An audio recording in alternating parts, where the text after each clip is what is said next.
In addition to introducing Steve Rogers to the MCU, Captain America First Avenger boasts a diverse ensemble of supporting characters and unexpected cameos, adding excitement to Phase 1.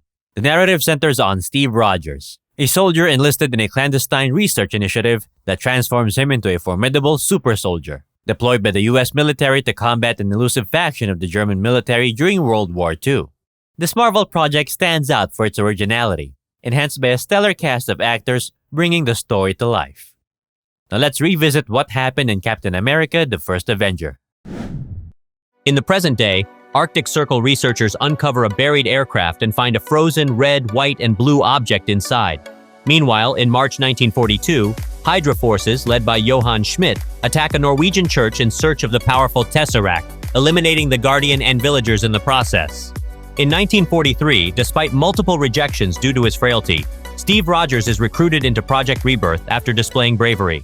Before the procedure, Dr. Erskine reveals Schmidt's failed super soldier attempt, emphasizing Rogers' inherent goodness. Meanwhile, Schmidt and Arnim Zola exploit the Tesseract's energy for their own ends, while an assassin is dispatched to eliminate Erskine. In New York City, Rogers undergoes the super soldier treatment in a special chamber, emerging taller and stronger. However, the success is short-lived, as Erskine is assassinated by Kruger, who steals the last vial of serum.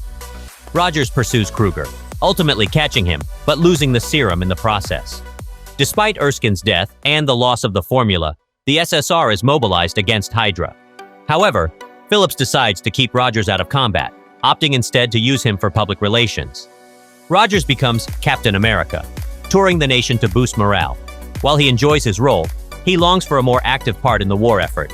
Schmidt reveals his new Tesseract-powered weapons to Nazi officers, but turns them on his own after they realize his intentions to target Germany. He declares Hydra's secession from the Third Reich, citing limitations under Hitler's rule.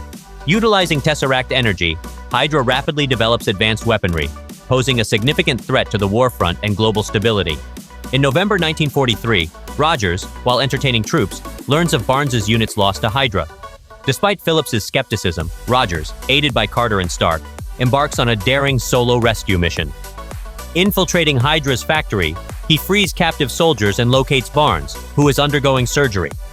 Schmidt triggers a self-destruct sequence as Rogers and the prisoners escape, intending to relocate Hydra's operations. During their confrontation, Schmidt unveils his true identity as the Red Skull, emphasizing his superiority over normal humans. Rogers leads Barnes to safety before regrouping with the liberated prisoners. Impressed by Rogers' leadership, his superiors promote him to Captain America, granting him authority to directly combat Hydra. Rogers assembles a team, the Howling Commandos, to dismantle Hydra's operations. Equipped by Howard Stark, Rogers leads successful offensives against Hydra for the next 2 years, frustrating Schmidt's plans. In 1945, the team attacked a train carrying Zola. During the skirmish, Barnes falls to his apparent death, while Rogers' teammate Jones captures Zola. Devastated by the loss of his friend, Rogers resolves to end Hydra with Carter's encouragement. With intel from Zola, they locate Hydra's final stronghold, where Rogers leads an assault to thwart Schmidt's plans for mass destruction. Boarding Hydra's bomber, the Valkyrie, Rogers damages a device containing the Tesseract during the battle. Schmidt triggers a wormhole with the Tesseract, vanishing into space. The cube falls, sinking the plane. Unable to safely land, Rogers crashes the plane into the Arctic, bidding farewell to Carter. Stark retrieves the Tesseract, but finds no trace of Rogers or Schmidt. Rogers wakes in a 1940s-style room and realizes he's out of time upon hearing a modern radio broadcast. Fleeing outside, he finds himself in present-day Times Square, where Fury informs him he's been asleep for nearly 70 years. Stunned, Rogers reflects on the date he had promised Carter.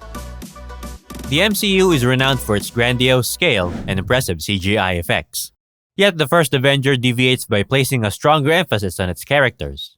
Centered around Steve Rogers, the film aims to humanize him, prioritizing his portrayal as a relatable individual rather than solely a superhero.